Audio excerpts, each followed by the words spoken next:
The clock tower struck midnight, and the town was shrouded in an eerie fog. I could feel the hairs on my arms stand on end as I walked through the deserted streets. The familiar suburban houses that were usually bustling with life were now eerily quiet. I had just returned to my childhood town for a visit, but something seemed off. It was like the town had been frozen in time. The same old cars were parked in the driveways, the same old decorations hung on the porches, but there was no sign of life. It was as if the town had been abandoned. As I walked towards my old house, I noticed that the streetlights were flickering, casting eerie shadows on the foggy ground. I quickened my pace, feeling a sense of unease creeping over me.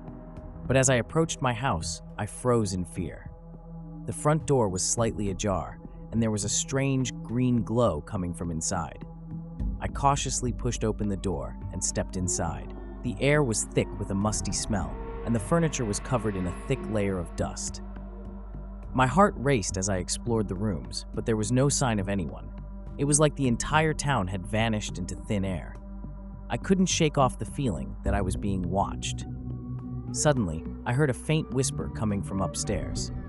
I slowly made my way up, my heart pounding in my chest. As I reached the top of the stairs, I saw a figure standing in the hallway, shrouded in the fog. I couldn't make out their face, but they beckoned me towards them. Against my better judgment, I followed them into a room at the end of the hallway. Inside, I saw a group of people huddled together, their faces filled with fear. They told me that as the clock tower struck midnight, the town was enveloped in the fog and time stood still. They had been trapped in this town for years, unable to leave or communicate with the outside world.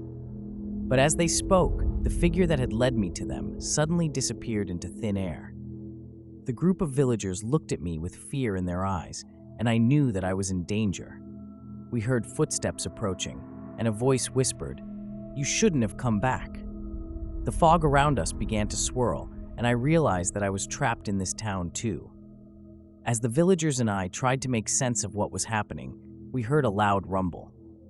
The clock tower struck midnight once again, and the fog dissipated, revealing a town that was bustling with life.